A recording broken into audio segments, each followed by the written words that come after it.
Chuck here. Hope everyone's doing well on this lovely Saturday.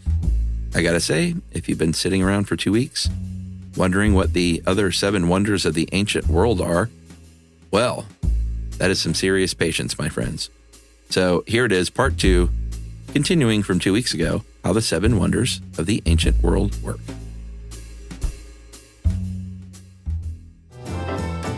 Welcome to Stuff You Should Know, a production of iHeartRadio.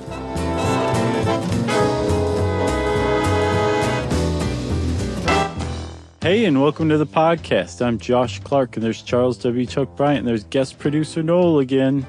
And that makes this Stuff You Should Know Part 2. That's right. Did you ever see Hot Shots Part 2, the sequel?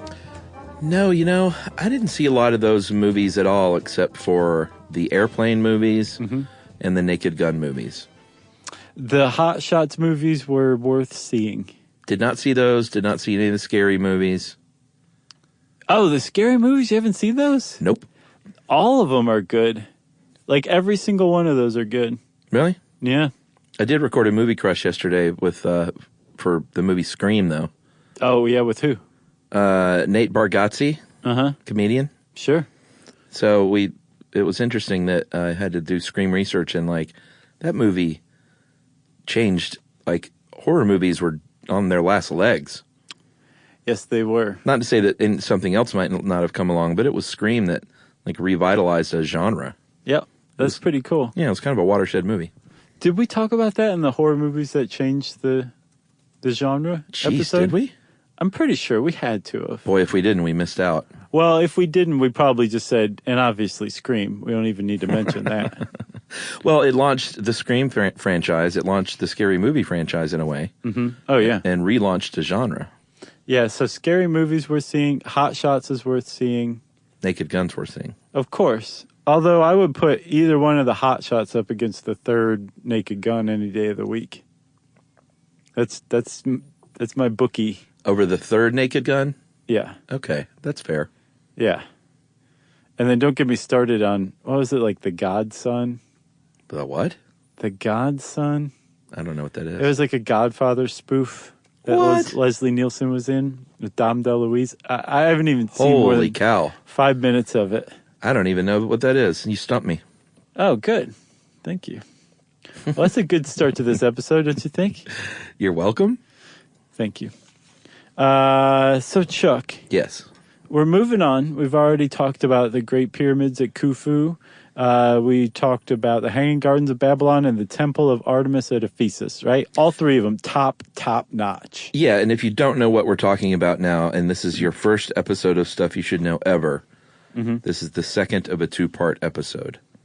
There you go. On the 7 wonders of the ancient world.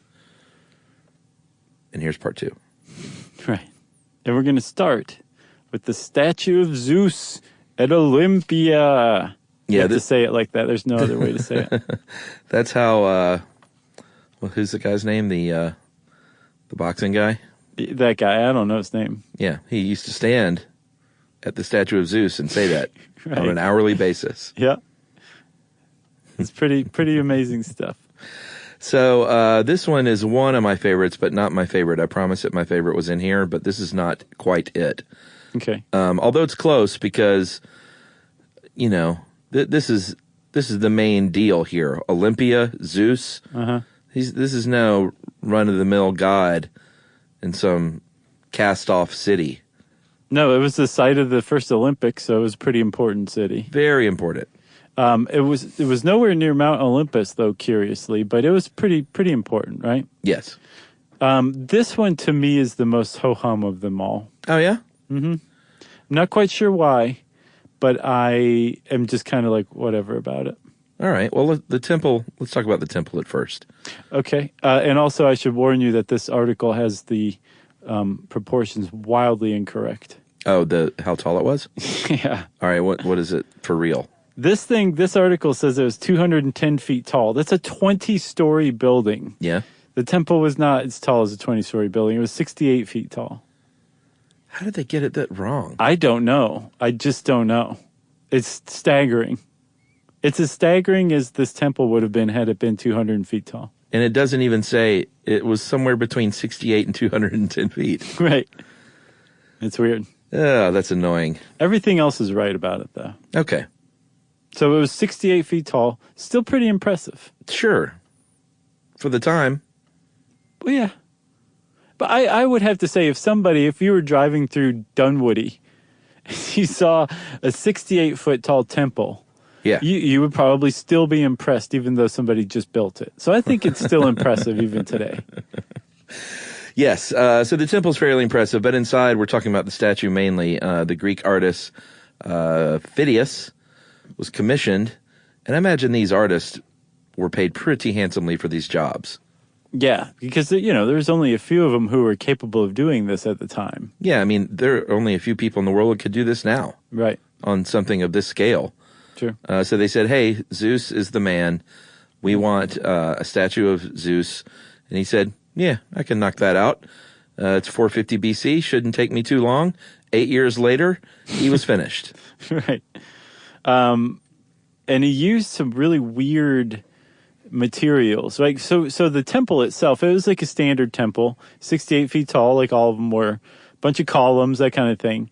But the statue inside is apparently what was the big draw. And one of the reasons why it was something to see was because Phidias used ivory and gold rather than marble, it was pretty much what you used to make a statue back at that time. And they think one of the reasons why he used ivory and gold was right. But the reason why they thought that was because he was building a statue to Zeus, right? So it needed to be special. This is like the king of the gods. Yeah, and ivory was definitely something that people would travel to see, a statue made of ivory of Zeus. Yeah. So basically Zeus is sitting down in this statue, and he's sitting just straight up. He's not like how the Lincoln and his memorial's kind of chilling in his seat. Mm-hmm, mm-hmm. Zeus is not chilling. He's sitting up, ready for action. Yeah, he's like, what'd you say? What'd you say? Kind of. The statue itself was about 50 feet high, which is super impressive. Like when you see a rendering of what someone looked like standing at the base of this thing, it's really pretty striking. And one of the things they said about it was that if he stood up, his head would have burst through the roof of the temple. Yeah. Which was probably pretty cool to see, too. Yeah, because if he was sitting down at 50 feet, right, he totally would have. Right. He would have just been like, Zeus smash. So he's holding in one hand a statue of Nike. So it's a statue holding a statue. Mm-hmm. And Nike was a winged goddess of victory, right? Yeah. So it's kind of like his version of Tinkerbell hanging out in his hand. Yeah.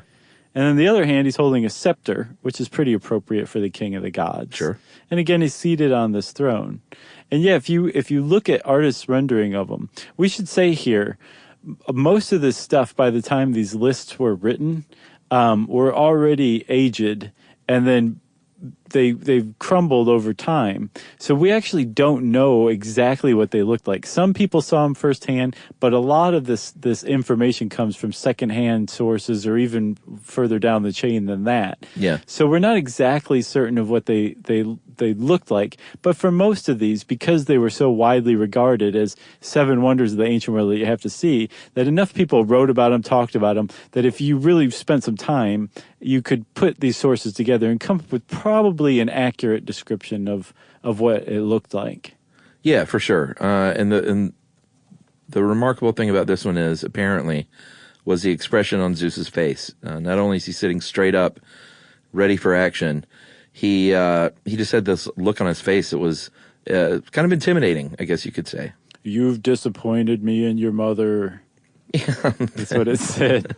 And the legend has it, and I don't buy this at all, but Phidias said that once I'm finished with this thing, he asked for Zeus's blessing on the sculpture, and a bolt of lightning struck the temple at that very moment. Right. I don't believe it. No. As a matter of fact, if you do believe that, write in so we can tell you that you're wrong. So there were a couple of issues with this statue. Number one, it was built a few hundred years before Christianity began and then started to spread in the area. Mm-hmm. Once that happened, the worshippers of Zeus who still remained said, we need to get this out of here. These Christians, they don't play around. They're going to get rid of this thing, right? And they moved the statue to Constantinople. And it stayed there safe for a while, actually, apparently housed in a palace. But one of the things about the statue was it was made of gold and ivory, but those things were overlaid on top of a wooden sculpture. Yeah. Which it's kind of like, it's pretty slack, Phidias. Maybe you should have stuck with the marble. Maybe. But the palace in Constantinople caught fire. Yeah, that's a problem. Because marble doesn't burn, does it? No, it doesn't. Yeah, so it would have survived. But he cheaped out. Let's be honest. Yeah. He phoned this one in. Yeah, and they were right to have moved that thing because the Christians did come in and take care of business, shut down that temple in 391 AD. But by that time, the statue was gone at least. But yeah, burned in a fire. So earthquakes and fires are taking out all of the wonders. Earthquakes, fires, and Christians. Yeah. The great levelers. Pretty much.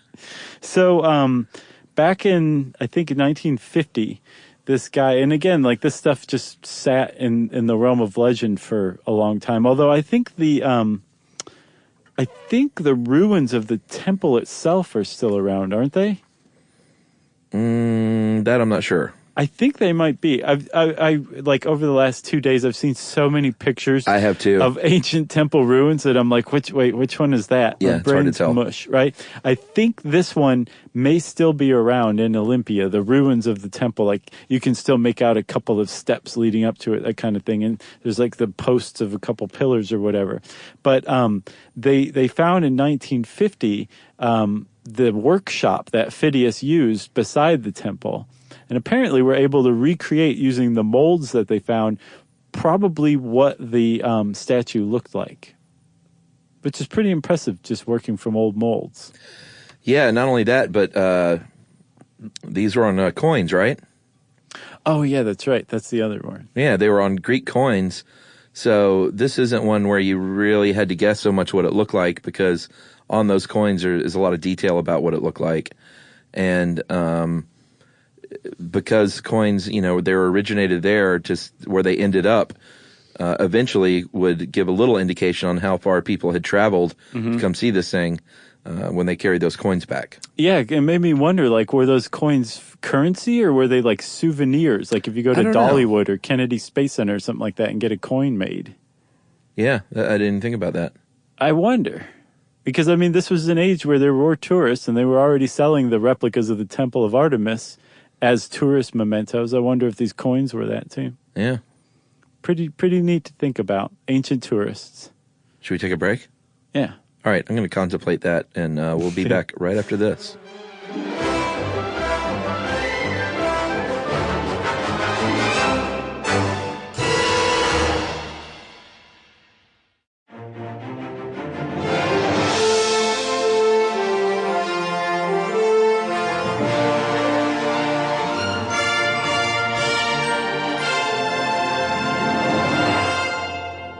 Okay, Chuck, here's my second favorite. Let's hear it. This isn't your favorite, huh? Are you sure you have a favorite? I do. We're not there yet. Okay, all right. Well, this is my second favorite. The mausoleum at Halicarnassus. Okay. You don't like this one? It was all right. Mausoleums, I don't know. You seen one, you seen them all. Well, this is the original one. Like, the word mausoleum came from this structure. Yeah, that only goes so far with me. Oh, I love that. The original thing? Yeah, I thought you were like an etymology kind of guy. Oh, I can be. But just not with mausoleum? Yeah, I don't know. There's something about mausoleums that bug me. Because there's dead people interred inside? Or entombed? Yeah, there's just a lot of hubbub for a dead body. Oh, I see. Yeah, that makes sense. Yeah. I don't want to knock it, though. Well, okay, we'll just stop right here then. If you're King Mausolus, you deserve to have this named after you. I would say that. Especially if you're married to your sister and she's madly in love with you and you've just died. Yeah, that was a little weird. He was the Persian king of Caria, and he was indeed married to his sister, Artemisia. Yeah. And she really, really was in love with her brother. Yep. and husband. And he was, from what I understand, he seemed like a pretty successful ruler. Yeah. They had the mausoleum under construction while he was still alive, and he died before it was finished, obviously. But his sister wife Artemisia, was so broken up by it. She said, "All right, stop what you're doing. This is not good enough. This has to be the most amazing memorial anyone's ever made to their husband brother. I've got to get in touch with all of the greatest sculptors of the realm."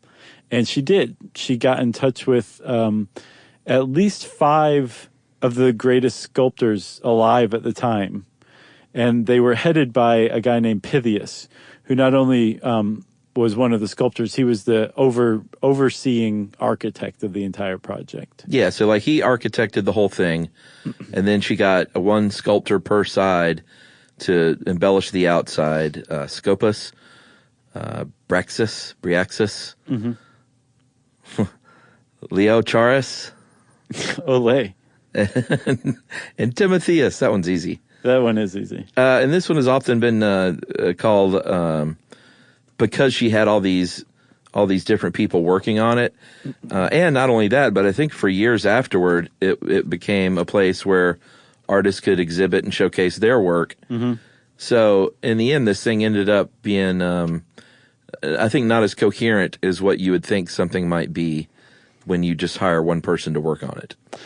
For this episode and the last one, I went to the site Unmuseum. Have you ever heard of it? Yeah, I think so. They were very helpful in researching this. And one of the things, the way they put it was that, so during construction, Artemisia died before it was completed. And the 5 sculptors who were running the show looked at each other and they were like, let's keep going. We could stop here and leave it unfinished. But it became... Artists don't do that, though. Well, no, not true ones. It became a temple, a monument, not just to Mausoleus and Artemisia, who were entombed inside, but it became a monument to art as well. Yeah. We can do whatever we want now, guys. Right, and they did. So they went ahead and they completed it, and it was a pretty impressive structure. Yeah, the structure itself was about 140 feet tall. Is that right? Yes, I believe so. That's a relief. Yeah. The base was about 100 feet, 24 steps tall. Yeah, and then on either side of the steps, flanking the steps, were crouched lions, which is pretty cool. It's always cool. Around the outside of the second tier where you would walk into, on all 4 corners, there were soldiers mounted on horseback, sculptures of them protecting the place. Yeah. Yeah. What else? Pliny the Elder said this thing is 440 feet, and the perimeter of this thing is 440 feet. So it was large, 36 columns. It was a big structure, very impressive. I didn't get, from the pictures that I saw of renderings, it didn't look too busy to me.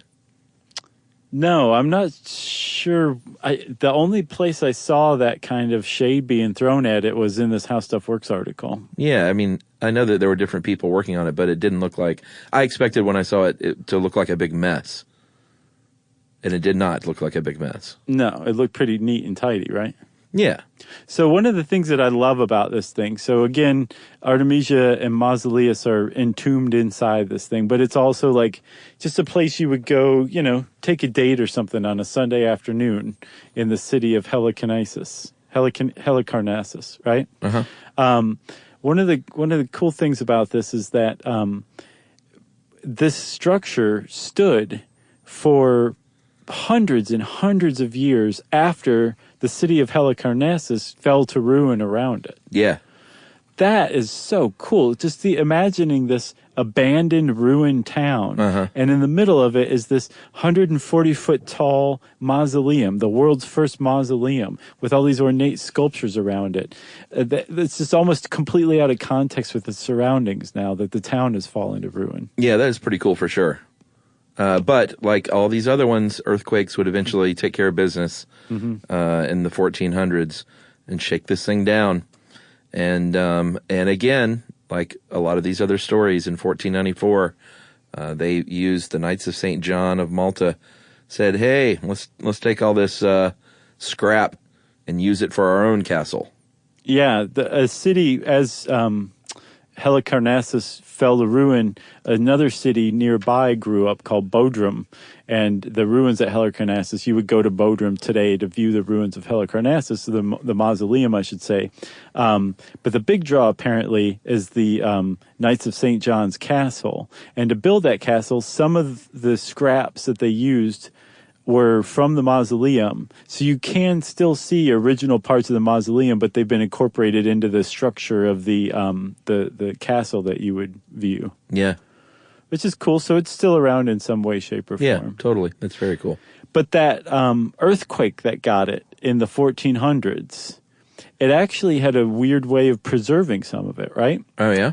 So there are three big things that keep coming up, right? There is earthquakes that keep happening.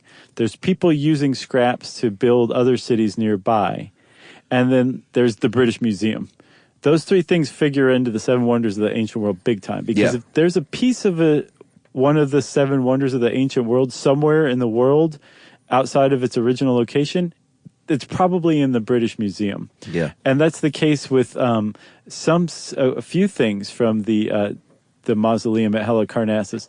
They think that what happened was the earthquake toppled the sculpture of Mausolus and Artemisia riding a chariot pulled by 4 horses. It was very famous. That was on the top of the mausoleum, that it fell and was covered by rubble so that it was protected until it was finally excavated in the 19th century when they found a huge old chariot wheel. And then they think the 2 sculptures of Artemisia and Mausoleus, and now they're all in the British Museum. But they think that earthquake had a weird way of protecting it from being looted and reused by the Knights of St. John later on. Amazing. I'm telling you, that's why it's my second favorite. Well, we're coming upon my favorite. I wondered if this was it. The Colossus of Rhodes. It's a good way to say it, too. Yeah, I like this one. This was ancient Greece, and this one was the granddaddy of them all, statue-wise. This one was even bigger than the statue of Zeus at Olympia. Mm-hmm. 3rd century, and Rhodes was an island, still is an island, and Macedonians came knocking on the door, and they were angry, and they wanted the help of the people of Rhodes because Ptolemy I, that is, was conquering, and they said, "We need your help here." And the people of Rhodes said, "Hey, we don't want to get involved in all that. We kind of like it here on the island, living our peaceful lifestyle here." Well, plus, if there was anybody they were allied with, it was Ptolemy. Yeah? Yeah, but they wanted to stay out of any wars. They just weren't into it. Right. So they rebuffed the Macedonians, and they left. But they left behind a bunch of supplies and equipment. I'm not sure why they did that, actually. So this article is so bizarre, man. The Macedonians besieged Rhodes for over a year, and they had these huge war machines that were made of like bronze and wood and metal, and they would pull these huge machines up to the city walls, and like they had catapults on top, and they were trying to crush the city for a year. And when the Rhodians finally overcame the Macedonians, they were like, "Well, we're just leaving this stuff behind. It's too big to move. It didn't work anyway, so we'll leave it." Yeah. That's why they left it. Huh. This article puts it in a really weird way. Yeah, I agree. Yeah. So they ended up selling away that stuff, right, to make the money to build, in part, the statue. Yeah, and they reused some of it directly for the statue, too. Right. Like that huge thing that they used to besiege the city they pulled up to the walls, they actually used that as scaffolding to build the statue with. Heck yeah. Yeah. It's making plowshares out of, I don't know, guns. So they used the sculptor Charos of Lindos, and he said, "I got this one under control. I'm going to use all these different materials, iron, bronze, stone, and this one I'll have wrapped up, in about 12 years. And they said, "That's about right." Yeah, that's not bad for what they did here. Yeah, I mean, this thing was 110 feet tall.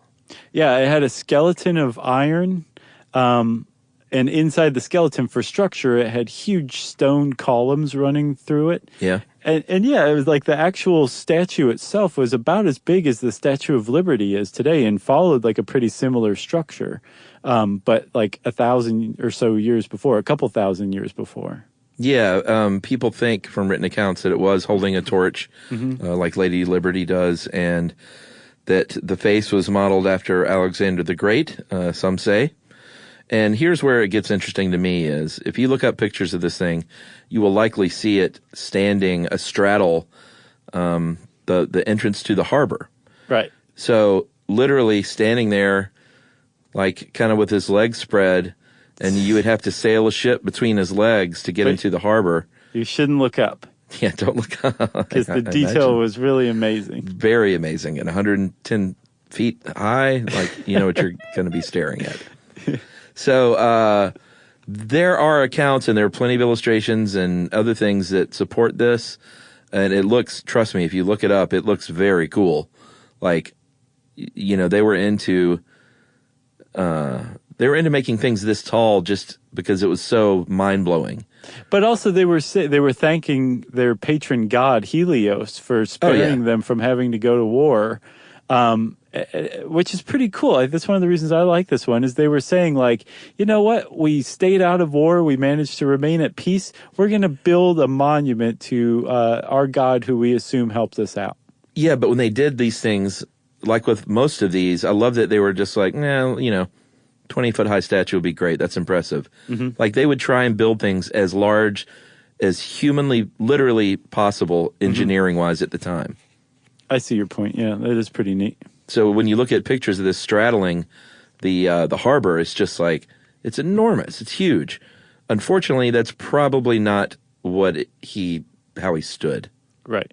That's the downer here, is that they didn't really have the materials or the knowledge or the skill to do something like that. Like the reason that statues back then were basically straight up and down is because that you needed those legs to support the rest of the statue.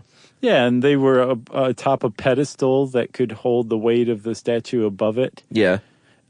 They would also, if each foot was on either side of the harbor, that's usually not the strongest solid ground you can find. No way. So they wouldn't have had any means of reinforcing the ground beneath it. So it would have just sunk or fallen right over. Yeah. Yeah, and plus the other thing too, Chuck, was that it would have closed the harbor down and they relied on the harbor for their economy. Yeah, so it's probably unlikely that it looked as cool as it looks in pictures. And what happened to this one 53 years later? Guess. Earthquake. Yep. 53 years, that is so quick. Yeah, that didn't last long at all. No, so the thing fell, and they think that it probably was located closer to the center of town. Yeah. Somewhere inland. But that when it fell, it crushed a bunch of people's houses and businesses. Yeah. And some of it probably fell into the harbor itself. That's right. And this one was notable because it was so young when it fell, it's not like they were like, oh, let's get rid of this thing. They let it lay there as a tourist attraction in its prone state for many, many years. And people would come far and wide to go visit the fallen statue. Yeah, for almost 1,000 years. It's crazy. Yeah, it still stayed a tourist attraction. Like, apparently the cool thing to do was to try to put your arms around the thumb. Yeah, the thumb was bigger than most statues. Right. Like people couldn't get their arms, they couldn't touch their hands around the thumb. Amazing. And apparently also the arms fell off pretty, they may have even fallen off first during the earthquake. But did you say it broke off at about the knees, just below the knees? No. So those probably stayed for a while, but the knee, like from the knee down? Yeah. Yeah. I'm sure, which looks a little weird, like that picture of the person who suffered spontaneous combustion. Yeah. All that was left was their one leg. I'll bet it looked kind of like that. But the stuff that was on the ground, like you could see into like the armholes, and apparently even that was just this breathtaking cavern. It was just such a massive structure. They were like, have you seen in those armholes? Yes, I have. I've seen all the armholes all over the world. I'm the best tourist ever. Have you tried to hug that thumb? I have a subscription to Monocle magazine. I'm just as cool as they come. And so the final nugget on this one that I thought was pretty fun was in 653, these invading Arabs sold like all the rest of these stories, sold the scrap metal. They sold it to a Jewish merchant who apparently used 900 camels to take this stuff away. Good Lord. So how about that? So 900 camels, or like just a few camels who had to make 900 trips total? I don't know. It said 900 camels. This is plus. I mean, if this is a Jewish merchant buying the scrap metal of Colossus of Rhodes, he probably owned 900 camels. Gotcha. You know, Man, think of all the poop that generated around there. well, man, It's a lot of camel poop. all right. Well, let's take one more break. We'll come back and we'll finish up with the final wonder of the ancient worlds right after this.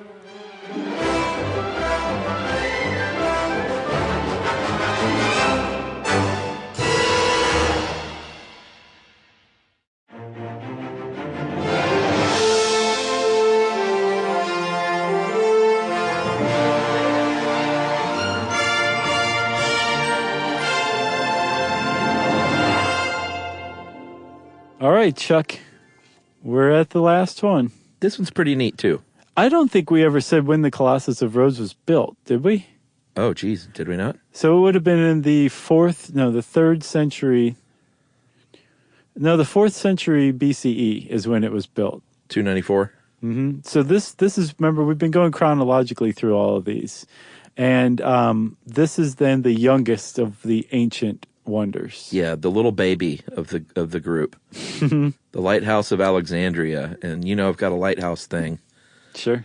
And this one's a pretty great one. This was notable as one of the wonders of the ancient world because it was the only one that actually had a practical use, and it wasn't just some monument or temple, Right. It served a purpose.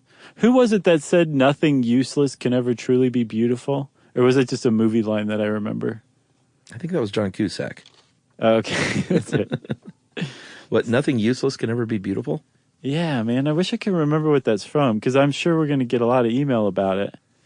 But they said in the movie, somebody said nothing useless can ever truly be beautiful. I don't buy that. Yeah, it's an opinion. It was a well-put opinion, which is how it ends up in a movie, you know what I'm saying? Yeah. So this one did have utility, and it was kind of beautiful too. From the artist renderings I've seen, I liked it. Yeah, pretty sweet lighthouse. So the lighthouse at Alexandria, supposedly, it's got a pretty cool backstory to it. Allegedly, Alexander himself had a dream, and in the dream they said, Alexander, you need to go find the island of Pharos. And he said, why? They said, it doesn't matter, just do what we say. And he woke up in a cold sweat, and he, like trembling, lit a cigarette, and he said, I gotta find Pharos. And that's how it started. Yeah, pretty much. Located off the coast of ancient Egypt, he said, you know what, Ptolemy, since Ptolemy is such a cool name, I'm going to choose you as one of my generals to go inhabit and settle this place, take care of it for me. And Ptolemy said, I'm all over it, but you know what? Aye. You know what Pharos needs, though? It needs like an identifier, something that you can see from a long way, something symbolic, something that literally helps you identify it, because it's, tough navigating around those shores. Mm-hmm. And Alexander said, well, I don't know if it was Alexander. In my mind, it was. He said, how about a lighthouse? Well, supposedly it was either Ptolemy or the mausoleum, which is the predecessor to the museum, which is basically like a brain trust, a think tank, an early prototype of the university where the Library of Alexandria was housed. Either Ptolemy came up with it or the mausoleum came up with it. That's right. And it's a great idea. Put a lighthouse because it serves a function, and it can be tall and grand, and the island will then be known for this. Right. And it most certainly was. Well, I have to say, one of the things that I love about these is how some of them are tied together. Like, this is the same Ptolemy that the Macedonians were fighting and tried to bring Rhodes into. Rhodes had been conquered by King Mausolus, and then was later reconquered by Artemisia. Like, all of these things kind of fit together. And when you start to learn about one, you learn about the story of the people who built them and how they relate to the stories of people who built other amazing wonders of the ancient world. It's just such a cool history lesson. Have you seen the new Noah Baumbach movie on Netflix? No. Yeah, it's called The Meyerowitz Stories. No, I haven't seen it. It's on Netflix. It's funny. It's Adam Sandler. The guy's not in the movie, but Adam Sandler's neighbor, he references a lot. His name is Ptolemy. Oh, yeah. So he just keeps saying, well, Ptolemy says this and that. That's awesome. About the movie. It's pretty funny. And a reminder that Adam Sandler should only play these roles. Yeah, he definitely, that or the original Billy Madison Happy Gilmore role. He was pretty good at that, too. Oh, man, he's so good in these kinds of movies. I know. Like Punch Drunk Love. Just do these. Yeah. So good. And this character is sort of like a grown-up version of that Punch Drunk Love character a little bit, to me. Good movie. Check it out. I'll check it out. Yeah, thanks. So, Ptolemy, which has got a silent P, by the way. Yeah, it's a cool name. Which is why it's such a great name. It's Ptolemy. Ptolemy. So Ptolemy is on the island. They get this thing built around 285 BC. They begin construction. There's a dude named Sostrates of Knidos. Sure. And they don't know what part he played other than the fact that it was important. He could have been the architect, could have been the financier. Could have been both. Yeah, he absolutely could have been both. But he was definitely important to that project. So supposedly this project, they actually have a monetary value for how much it costs. They said it cost 800 talents, which is a word for bars of silver. Yeah. And apparently that's about $3 million today, which is not bad for this lighthouse. $3 million? Oh, yeah. Not bad at all. You couldn't build half a lighthouse today for that. No, not one like this. So, No. So apparently it was about 450 feet tall. And one of the reasons they built this, too, was not just to put Pharos on the map or Alexandria on the map. Alexandria was already like a pretty important city, or it was becoming an important city, port city. But having a lighthouse there just helped navigation, which only helped the economy boom. And actually, after the lighthouse came into operation, the economy did boom as a result of that, right? Yeah, and 450 feet is really, really tall. Yeah, they said that you could see this thing's light from 100 miles away. Yeah, I saw other ones that said it was more like 30 or 40. Still. But yeah, that's a pretty high-functioning lighthouse. 100 miles away is more believable than the temple of Zeus being struck by a bolt of lightning after it was completed. Agreed. So you could see this thing 30 miles away. We'll even go with 20 miles away, okay? I'm not even going above that. Mm-hmm. And the reason why you could see that is because atop this 450-foot structure, there was a polished disc of some sort. They think it was probably bronze. And during the day, they moved it so it would reflect the light of the sun, so you could see it then. And then at night, they had a fire going all the time. And there were structures within this amazingly tall structure that were basically what you would call dumb waiters, or that type of elevator on pulleys, where you could raise and lower to bring like firewood or dried animal dung up to it. Yeah, and I don't think we said that. One of the things that makes this so cool to me is it's not just a big cylindrical lighthouse like most of them you see. It is 3 different levels of 3 different shapes. So you've got your huge rectangular base, then you have the second level, which is octagonal, and then that third is cylindrical. Mm-hmm. So it's just really cool looking. And apparently you could even up to that first level, which, I mean, had to be over 100 feet high in itself. You could bring carts and workhorses and stuff all the way up to that level because they had a bunch of storage up there. Right. This is pretty cool. And then dumbwaiters to take stuff to the highest towers. Right, and they had like those ramps and like kind of circular or spiral staircases going around it to help to maximize the space that you use to get things up. Yeah. It was very clever structure for sure. Yeah, it's very cool. And you can there are some cool renderings of this online as well. So this thing was a solid piece of work. Apparently it survived a tsunami in 365 CE. Oh, wow. But what got it, Chuck? Earthquake? Earthquake. Yep. In 1303. So and this is after like dozens of earthquakes. Yeah, so it was built around 280 BCE. It stood until 1300. 1,300, right? It's amazing. And finally, some earthquakes took it down. And the other thing that happened, they reused some of it as a fort, which is still around today. But the cool thing about it is in 1994, there was an underwater expedition around Pharos, and they found what they're almost positive are original blocks from the lighthouse itself. Original blocks and I think statues, too. Oh, wow. Yeah, sculptures, I should say. Yeah, I did look at some of the underwater pictures. It's pretty cool. Oh, yeah, it's just as cool as it gets, man. Anything that's underwater now that used to be and was meant to be above water, oh, it's so cool.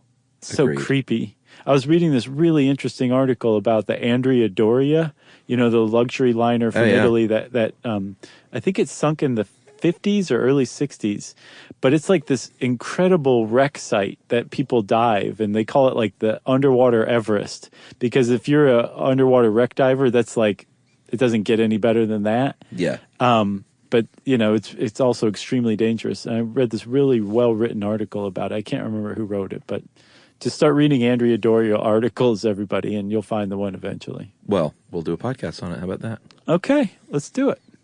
And that's it. We did the 7 wonders of the ancient world finally, huh? That's the last one. That's it, everybody. That's the big one. That's a Chevy Chase quote. Is it? Yeah, from Christmas Vacation when he reveals the pool. Oh, right. It's so awkward the way he says it. It's perfect. That's it. That's the big one.